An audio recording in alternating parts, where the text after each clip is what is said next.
하나님의 말씀은 시편 90편 말씀입니다. 시편 90편 12절 한 절 우리가 같이 보도록 하겠습니다.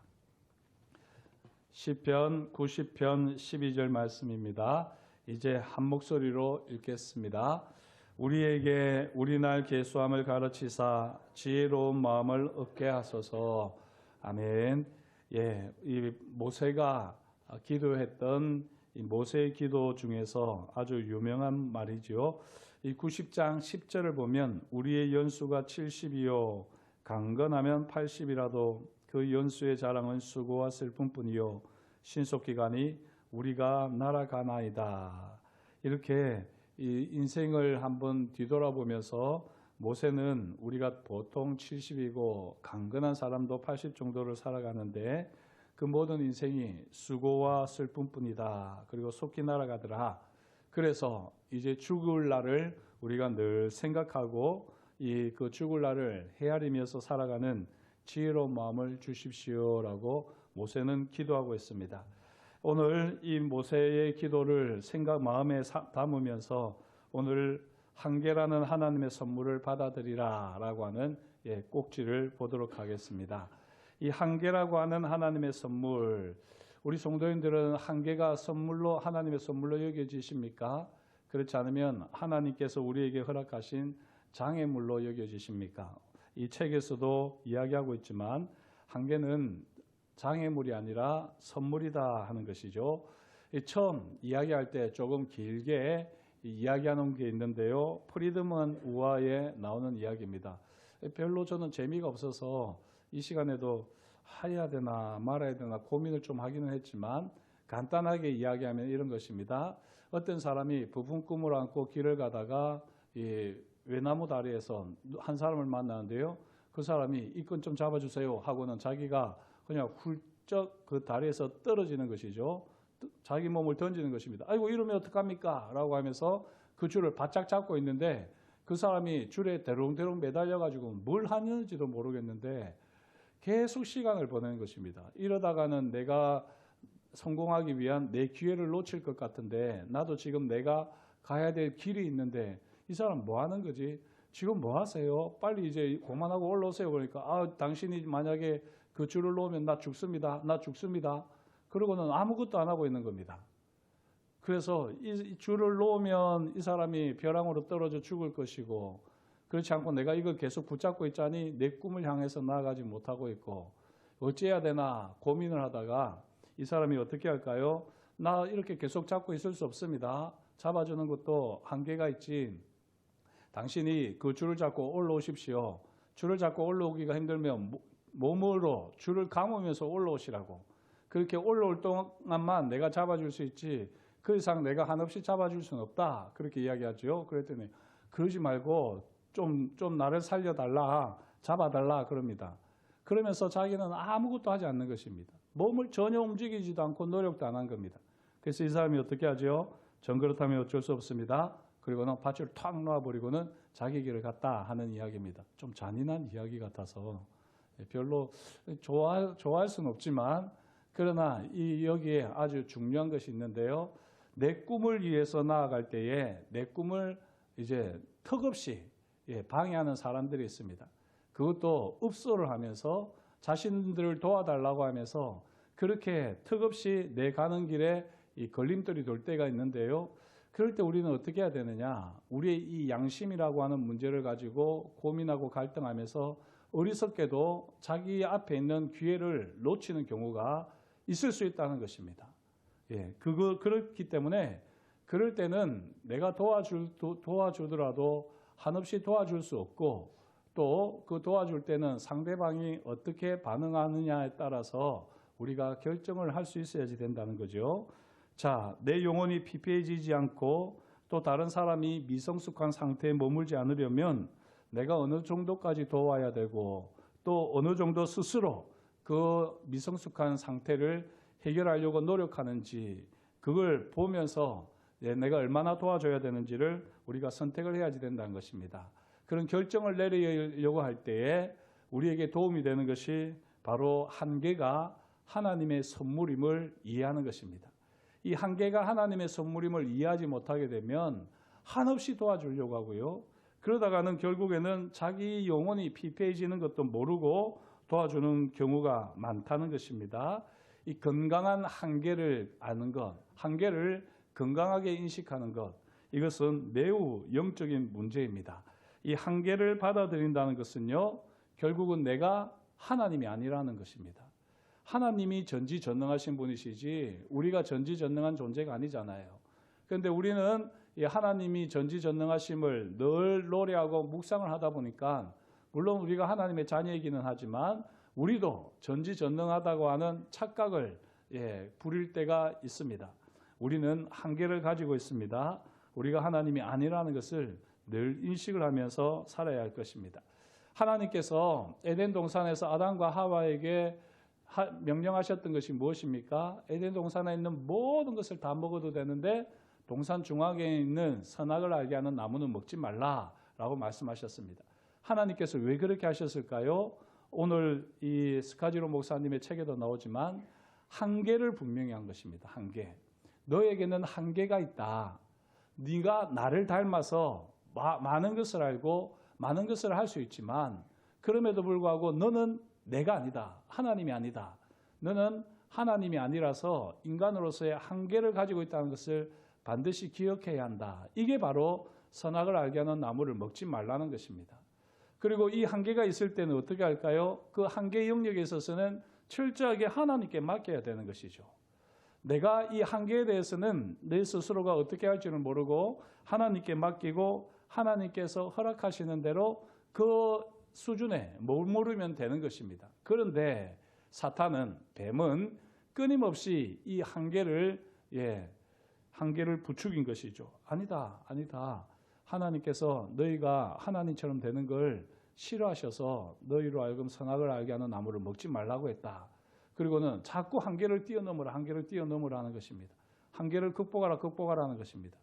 그래서 결국에는 이 하와와 아담이 이 스스로 한계를 극복하려고 하다가 결국에는 하나님과 같이 한계가 없는 존재가 되려다가 더 한계가 많아지게 되죠. 선악을 알게 하는 나무를 먹기 전에는 죽지 않았습니다. 그런데 선악을 알게 하는 나무를 먹은 다음에는 죽게 되었습니다. 그전에는 한계가 아니었는데 이제 죽음이라고 하는 확실한 한계가 생겨버린 것입니다. 그 한계만 생겼을까요? 서로의 관계도 다 깨어지고 자연과의 관계도 다 깨어지고 이 관계가 깨어졌다는 것은 한계가 생겼다는 거 아닙니까? 이렇게 결국에는 하나님이 허락하신 것을 그 한계 상황을 잘 파악하고 인정을 하며 살았다면 문제가 안 될 텐데 오히려 그 한계 상황을 무시하고 한계 상황을 스스로 극복하려고 하다가 더 좁은 한계 수준에 머물게 된 것을 우리는 기억해야 할 것입니다. 예수님께서도 사역을 하시면서요, 전지전능하셨습니다. 물론 예수님은 철저하게 하나님으로 사시고 또 철저하게 인간으로 사셨습니다. 물론 이걸 우리가 이해할 수는 없습니다. 아주 신학적인 명제이기 때문에 하나님은 100% 신으로 사셨고 100% 인간으로 사셨습니다. 그래서 사실은 주님께서는 예수님께서는 이 땅에서 모든 일을 다 하실 수 있으셨어요. 그러나 예수님께서는 철저하게 성령께서 이끌어 주시는 대로 성령께서 주시는 감동을 따라 성령께서 부어주시는 능력을 따라 모든 일을 행했습니다. 예수님은 스스로 한계를 가지고서 모든 일을 행하셨습니다. 그래서 성령께서 하시는 대로만 예수님은 모든 일을 하셨던 것입니다. 우리가 어제도 봤었지만 예수님께서는 과시용 기적이나 과시용 모든 일들을 과시하기 위해서 한 것이 아무것도 없었습니다. 철저하게 스스로 한계를 가지시면서 하나님의 뜻대로 모든 일을 하셨던 것이죠. 병자와 귀신들을 다 주님께서 고치셨느냐? 그렇지 않으셨어요. 때로는 네 믿음이 그렇게 하였노라 그렇게 말씀하시기도 하고요. 때로는 정말 예수님이 사랑이 많으신 분이라면서 긍휼이 많으신 분이라면서 저렇게 외면하시나 싶을 정도로 병자들과 환자들이 예수님을 쫓아다니는데도 예수님은 그냥 자신의 길을 가실 때도 있었습니다. 왜 그러셨느냐? 한계를 아셨기 때문입니다. 한계를. 세례 요한 같은 경우에도 한계를 분명하게 하는 거죠. 만일 하늘에서 주신 바가 아니면 사람이 아무것도 받을 수 없느니라. 모든 것은 하나님이 주셔야지 가능하다라고 하면서 세례 요한도 이 한계를 바로 알았습니다. 이 책에는 한계의 신학이라 표현이 되어 있던데요. 저도 한계의 신학을 따로 공부하지는 않았지만 이 몰트만의 책들을 보게 되면 이 한계라고 하는 개념이 아주 잘 나와 있습니다. 신학자 몰트만은 21세기를 대표하는 신학자라고 할 수 있는데요. 그분이 했던 하나님의 성품에 대해서 소개했던 것 중에 제가 아주 좋아하는 개념이 바로 스스로 제한하신다는 개념입니다. 우리 성도님들도 들어보셨죠? 하나님은 스스로 제한하십니다. 전지전능하신 하나님, 모든 것을 다 하시고 모든 것을 다 하실 수 있으시지만 하나님은 스스로 제한이 되십니다. 하나님이 왜 스스로 제한되실까요? 왜 스스로 제한되셨을까요? 선악을 알게 하는 나무도 사실은 하나님의 스스로 제한이거든요. 사람들에게는 한계를 보여주시는 것이면서 동시에 하나님도 스스로 선악과를 따먹지 말라고 하는 이 말 속에 하나님이 갇히셨습니다. 왜 이렇게 스스로 제한되셨느냐? 결국은 사랑을 위해서입니다. 사랑을 위해서. 하나님의 사랑을 위해서 하나님께서는 스스로 제한되셨는데 그걸 모르고 뱀은 하나님이 인색하셔서 너희에게 한계를 두셨다라고 말을 하는 거죠. 사랑을 하면 제한이 됩니다. 그렇지 않습니까? 내 마음대로 살다가 사랑하는 사람이 생기면은 시간과 공간이 스스로 제한이 됩니다. 그걸 우리는 잘 알 수가 있죠. 부모님들이 왜 자녀들을 마음대로 하지 않습니까? 사랑하기 때문인 것이죠. 혹시 내가 자녀들을 마음대로 하고 싶은 마음이 생길 때는 내가 진짜 이 아이를 사랑하는 것인가, 그렇지 않으면 나의 고집인가 분별해 보시면 됩니다. 사랑으로 하게 되면요, 스스로 제한하게 되어 있습니다. 내가 뭔가 한계를 가지지 못한다. 그거는 사실은 내가 지금 사랑이 부족하다는 것입니다. 사랑을 하면 딱 제한을 하면서 한계를 가질 수밖에 없습니다. 자, 한계는 성공의 장애물이 아니라 바로 선물이다 하는 것이죠. 하나님이 사랑하시기 때문에 우리에게 주신 것이다. 그걸 알고 나면 우리가 어떤 한계도 감사하며 지낼 수가 있고요. 그 한계를 무시하는 것은 선물을 주신 하나님을 무시하는 것이다 라고 하는 것을 우리는 분명하게 알 수가 있습니다. 자, 한계를 선물로 받아들이기 위해서는 두 가지 질문을 할 수 있어야지 되는데요. 첫 번째는 내가 경험하는 한계, 이 한계는 하나님을 믿으라고 하는 초대로 받아들일 수 있어야지 됩니다. 지금 제가 말이 새어나갔는데, 한계라고 하는 것, 우리가 경험하는 한계는 하나님을 믿으라는 초대로 우리가 받아들일 수 있어야지 됩니다. 그리고 또 그렇게 내가 받아들이는 한계가 있는가 하면 또 하나는 극복해야 할 한계가 있다는 것이죠. 그리고 우리는 이 두 가지를 제대로 분별을 할 줄 알아야 되는데 이게 바로 사실 우리의 영성의 깊이라고 할 수가 있을 것입니다. 받아들여야 하는 한계, 그게 무엇일까요? 모든 것을 다 받아들인다. 그것도 사실 좋은 건 아닙니다. 왜냐하면 그 분별을 못하는 거거든요. 하나님의 뜻을 이해하고 하나님의 사랑을 가지고 이 우리의 한계를 분별하게 되면 그거는 틀림없습니다. 그러나 우리가 제대로 받아들이지 못하는 이유는 바로 이 세상이 한계가 없는 도전을 끊임없이 하고 있고요. 또 사단이 우리에게 끊임없이 하나님을 반역하려고 하는 마음을 부어주었기 때문에 우리 스스로가 이 한계를 별로 좋아하지 않는 것이죠. 그래서 받아들이려고 하지 않습니다. 그러나 우리가 신앙인이라고 한다면 특별히 하나님께서 모든 만물을 다스리시는 왕이시라고 한다면 저와 여러분들은 이 한계를 분명하게 인식을 해야지 됩니다. 가끔 그런 경우도 있잖아요. 이 고위직에 있는 사람이 아주 편하게 대해주니까 이 밑에 있는 사람이 겁도 없이 이렇게 설치게 될 때 그러면은 보통 뭐라고 그러죠? 내가 너무 오냐오냐 해주니까 겁도 없이 뭐라고 그럽니까? 기어오르네 그러잖아요. 그것처럼 사실 하나님께서 우리에게 모든 일을 다 베풀어 주시는데 그럴 때마다 기억해야지 됩니다. 다윗은 그것을 했던 것입니다. 물론 그걸 놓쳤던 큰 실수를 범할 때도 있었지만 다윗은 늘 고백했던 것이 하나님이 왕이심을 고백을 했습니다. 그리고 자신은 하나님이 왕이시고 왕이신 하나님을 대신해서 이스라엘을 관리할 뿐이다. 청지기의 마음을 가지고 살았는데 이게 바로 하나님의 마음에 합한 마음이었습니다. 다윗이 하나님을 왕이라고 고백하는 것은 스스로 한계를 인정하는 것이거든요. 우리가 하나님의 뜻을 분별하고 하나님이 다스리심을 인정하는 삶을 살려면 우리가 6가지 핵심 영역에서 한계를 분명하게 파악할 줄 알아야지 됩니다. 첫 번째, 내 성격과 기질의 한계는 무엇인가? 내가 외향적인 사람인데 내향적이려고 할 필요가 없는 거죠. 또는 내가 내향적인 사람인데 억지로 외향적으로 할 필요도 없습니다.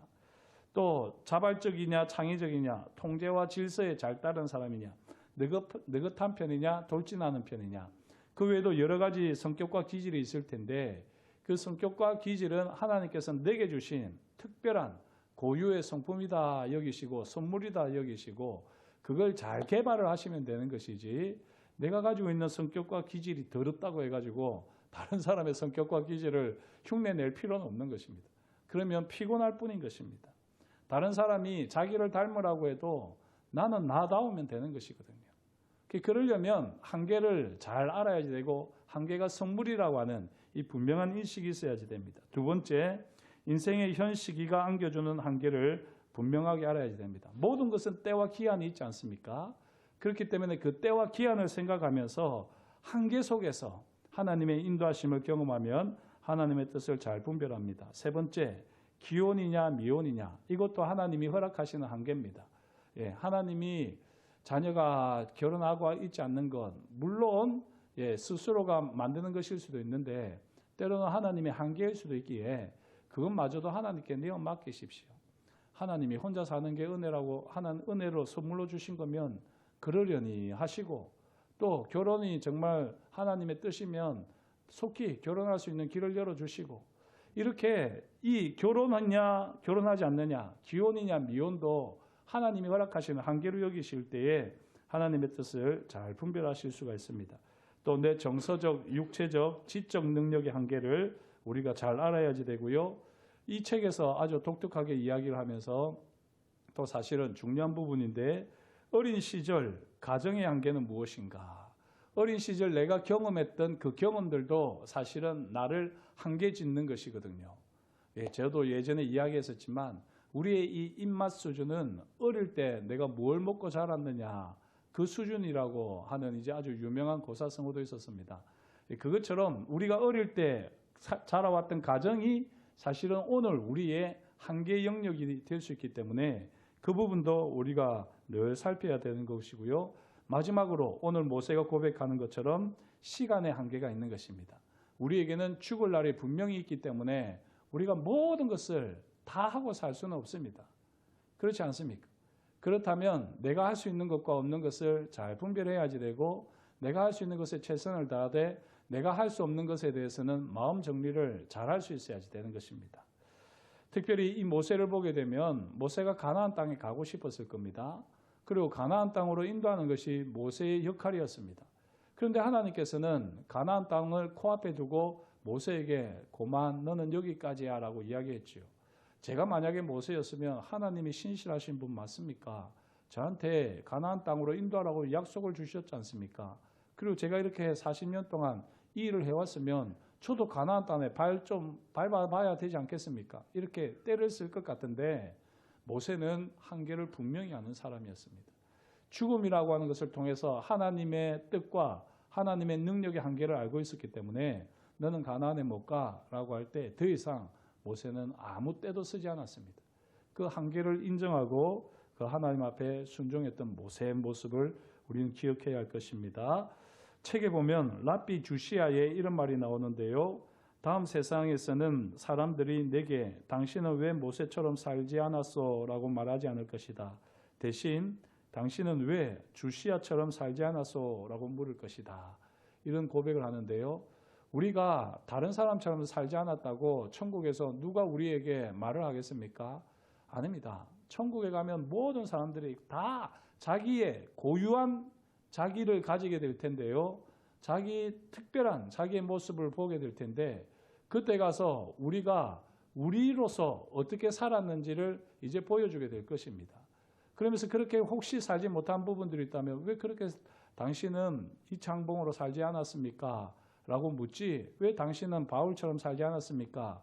라고 묻는 사람이 없다는 것이죠. 이것을 우리가 기억할 필요가 있습니다. 하나님께서는 우리 각자에게 고유의 성품과 기질과 인격을 주셨습니다. 그리고 그게 선물이라는 것입니다. 그리고 그것이 또 살짝 뒤집어서 보면 한계인 것이죠. 한계. 그래서 이 한계를 따라서 내가 나다운 것, 이것이 사실은 가장 행복하고 바람직한 인생이다 할 수 있을 것입니다. 자기 자신의 한계를 인정할 때 자기 자신이 된다. 키에르케고르는 이런 말을 했습니다. 모든 인간의 진정한 소명은 자기 자신이 되는 것이다.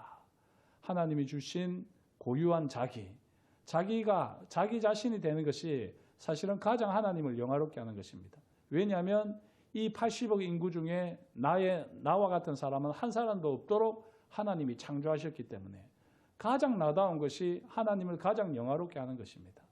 이걸 꼭 기억하면서 저와 여러분들은 나의 한계가 무엇인지를 잘 아셔야 됩니다. 그러나 스스로 한계를 지어놓고는 극복하지 못하고 미성숙한 상태에 있는 것은 또 잘하는 것이 아닙니다. 하나님은 가장 우리가 우리다워야 되는 것을 원하시지 미성숙한 상태에 있으면서 이게 나야, 이게 나라니까 그렇게 그 미성숙한 상태에 머물러 있는 것을 하나님이 기뻐하시지는 않습니다. 그러면 이 미성숙한 한계들을 우리가 어떻게 극복해야 할 수 있느냐? 이 책에는요, 네 가지를 소개하는데 첫째, 자기 관리를 체계화하라는 것이죠.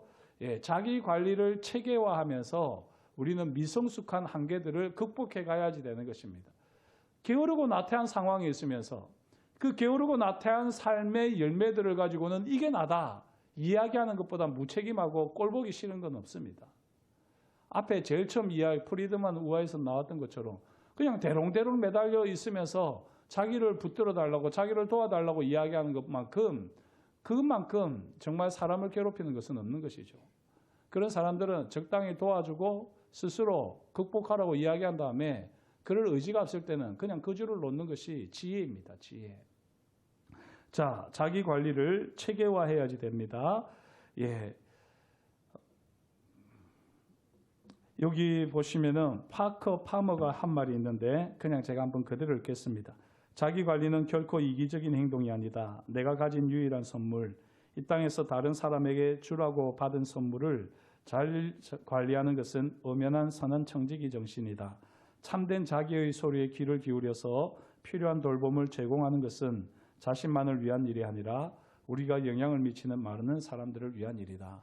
내가 해야 할 일이 있고 내가 다른 사람들에게 선물이면 선물인 만큼 관리를 잘해야 됩니다. 가장 나답게 되어야 되는 것이죠. 그런 자기 관리가 꼭 필요합니다. 두 번째, 침략적인 사람들에게 한계를 강제하라는 것입니다. 가장 나다움을 침략하는 사람들이 있어요. 그런 사람들을 향해서는 한계를 분명하게 정해야지 내가 이 한계를 극복할 수가 있는 것입니다. 그렇게 침략적인 사람들의 요구에 계속 끌려다니게 되면 결국에는 나다움을 잃어버리게 되는 것 아니겠습니까? 그러면 공동체 자체도 아주 힘들어지는 것입니다. 침략적인 사람들과 공격적인 사람들은 어떻게 다를까? 저는 좀 그런 의문이 들었는데 아마 모르긴 해도 조금 차이가 있을 것입니다. 공격적인 사람도 우리를 불쾌하게는 하지만 그러나 그렇게 우리에게 영향을 주지는 않습니다. 그런데 침략적인 사람은 우리의 감정만 괴롭히는 것이 아니라 우리의 삶의 자리로 들어와서 우리의 삶의 자리를 휘두르는 사람이죠. 우리의 시간과 공간을 지배하려고 하는 사람, 그런 사람을 이 침략적인 사람이라고 말을 하지 않을까 여겨집니다. 폴의 이야기를 하고 있는데요.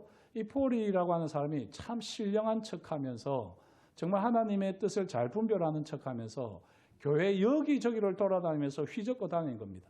그래서 이 사람은 안 되겠다. 이렇게 침략적인 사람은 한계를 가르쳐야 되겠다. 그렇게라고 하면서 경고를 했고 그 경고를 받아들이지 않았을 때 공동체에서 떠나라 라고 분명하게 말을 했다는 것이죠. 이 교회 공동체와 맞지 않을 때는 떠나라고 말을 할 수 있어야지 됩니다. 그게 분명한 한계를 지어줄 수 있는 사람들인데요. 그런 분별력을 가져야지 건강한 공동체입니다. 침략적인 사람들을 그 한계를 정해야지 되는 것이죠. 세 번째, 사람들에게 거절할 자유를 주라는 것입니다. 이게 참 쉽지 않은데요. 그러려면 우리가 그만큼 성숙해야지 됩니다.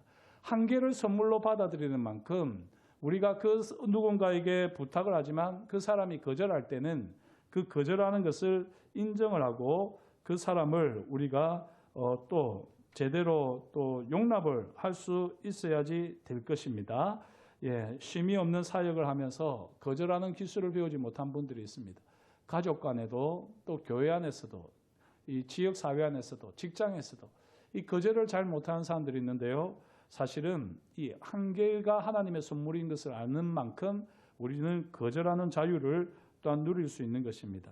수치심, 죄책감, 압박감 없이 편안하게 거절할 수 있는 그런 공동체가 될 때에 정말 한계를 선물로 받아들이는 공동체를 할 수 있습니다. 네 번째, 건강한 경계를 가르치고 본을 보여야 한다. 연합이라고 하는 것은 개인성이나 독립성을 해치지 않는 수준에서 이루어져야 되는 것이죠. 연합한다고 하면서 각자의 이 개별적인 특성이나 이 독립적인 영역들까지 우리가 요구하거나 또 침입하려고 하는 것, 이거는 아주 위험한 발상입니다. 이 교회가 연합과 일치를 이야기하지만요, 연합과 일치 속에서 가장 중요한 것은 함께 어우러지되 각자의 이 독립성을 존중해주고 인정해줄 때 진정한 교회의 연합이라고 할 수 있습니다. 게슈탈트의 기도라고 하는 유명한 기도가 있는데요. 거기 보면 나는 나, 너는 너라고 하는 이 표현이 나옵니다. 나는 나다워야 되고 나는 나여야 하고 너는 너여야 한다는 거죠. 그럴 때 사실은 가장 건강한 관계가 형성되고요. 또 인격적인 연합이 형성될 수가 있는 것입니다. 이 인류가 타락하게 되었을 때 건강한 경계가 무너졌습니다.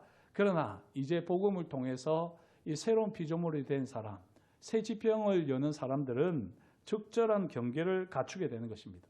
그래서 내가 어디까지 책임을 지고 내가 여기서부터는 책임을 지지 않는다고 하는 이 분명한 구분이 있어야 되는 겁니다. 자, 경계를 제대로 갖추지 못한 사람은요, 남들이 원하는 것을 해줘야 한다는 의무감에 사로잡혀서 자신을 괴롭히고 자신을 희생합니다. 이런 경계를 제대로 갖추지 못한 사람이 되는 것은 미성숙한 상태지요. 그러나 반대로 너무 경계에 민감한 사람도 있습니다. 이 책에는 나오지 않지만 제가 봤을 때는 경계를 제대로 갖추지 못한 사람만큼이나 경계에 너무 민감한 사람들도 사실은 균형을 잃은 것이죠. 경계에 민감한 사람들은 어떤 사람들일까요? 필요로 하는 것을 무시하고 자기 만족에 빠져 있는 사람. 다시 말씀드릴까요? 경계를 제대로 갖추지 못한 사람은 원하는 것을 해줘야지 된다고 하면서 의무감에 사로잡혀 있습니다. 그러나 경계에 너무 민감한 사람은 사람들이 필요로 하는데도 불구하고 그 필요까지도 무시하면서 자기 만족에 빠져 있는 사람입니다. 이 두 가지를 우리는 다 경계해야 되는 것이죠.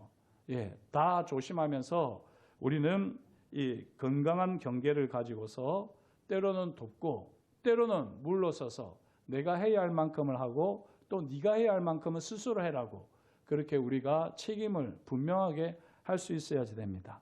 자, 오늘은 한계가 하나님의 선물임에 대해서 함께 살펴봤는데요. 오늘 이 말씀들을 통해서 저와 여러분들이 2024년을 살아가면서 하나님께서 제게 베풀어 주시는 은혜, 선물들을 잘 분별하게 하시되 정말 그 속에서 경계와 한계를 바로 아는 지혜를 주십시오. 그렇게 기도하는 가운데 2024년을 하나님 안에서 참된 평안을 누리는 저와 여러분이 될 수 있기를 주의 이름으로 축복합니다. 기도하겠습니다.